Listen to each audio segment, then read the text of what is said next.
मेरे प्यारे सच्चे भक्तों, आज की इस कहानी में मैं आपको खाटू श्याम बाबा की ऐसी कृपा सुनाने जा रही हूँ जो किसी भी परेशान इंसान के दिल में नई उम्मीद जगा देगी। बाबा का नाम लेने से ही दुख दूर हो जाते हैं। तो आइए शुरू करते हैं आज की दिव्य कहानी। एक समय की बात है, राजस्थान के एक छोटे से गांव में मोहन नाम का लड़का रहता था। घर की हालत बहुत गरीब थी। पिता बीमार, माँ घर का काम करती थी और मोहन खेतों में मजदूरी करके घर चलाता था। लेकिन मोहन के पास एक चीज थी, अटूट विश्वास। वो हर सुबह खाटू श्याम बाबा के सामने दीप जलाकर कहता, बाबा, मेरे घर में पैसे भले ना हो, लेकिन मेरे मन में आप पर पूरा भरोसा है। गांव वाले उस पर हंसते थे, कहते थे, प्रार्थना करने से पेट नहीं भरता, काम करो काम। लेकिन मोहन चुपचाप मुस्कुरा देता, क्योंकि उसे पता था कि बाबा सबकी सुनते हैं। एक दिन मोहन के पिता की हालत बहुत बिगड़ गई। इलाज के लिए 15,000 रुपए चाहिए थे। घर में तो 50 रुपए भी नहीं थे। मोहन ने मंदिर जाकर रोते हुए कहा, बाबा, मेरे पास कोई रास्ता नहीं। अगर आप नहीं चाहेंगे तो मेरे पिता बचेंगे कैसे?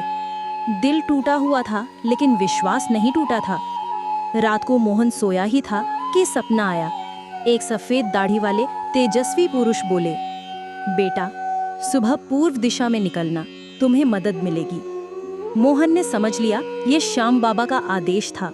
सुबह होते ही मोहन पूर्व दिशा की ओर चल पड़ा। कुछ दूर जाकर उसने देखा कि सड़क किनारे एक छोटा सा पर्स पड़ा हुआ है। उसे उठाकर देखा, अंदर केवल 1 रुपया और एक चिट्ठी थी।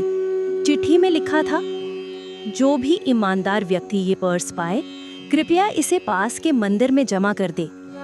मोहन ने बिना किसी लालच के पर्स उठाया और पास के मंदिर पहुंचकर पंडित जी को दे दिया। पंडित जी ने पूछा, बेटा, तुमने पैसा क्यों नहीं रखा? घर चल रहा होगा। मोहन बोला, पंडित जी, मेरा घर गरीब हो सकता है, लेकिन मेरे संस्कार गरीब नहीं है। मैंने बाबा श्याम से एक ही चीज मांगी है, ईमानदारी और विश्वास। कुछ देर बाद मंदिर के ट्रस्टी आए। वही पर्स उन्हीं का था। उन्होंने मोहन से कहा, बेटा, इस पर्स में असली में 20,000 रुपए होने चाहिए थे।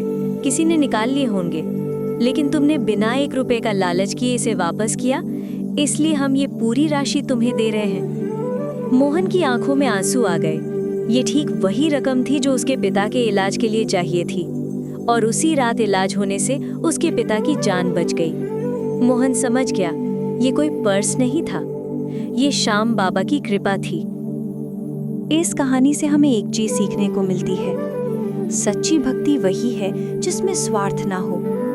जब हम ईमानदारी, विश्वास और सच्चे मन से श्याम बाबा का नाम लेते हैं, तो बाबा हमें वहीं से मदद भेजते हैं जहां से हमें कल्पना भी नहीं होती।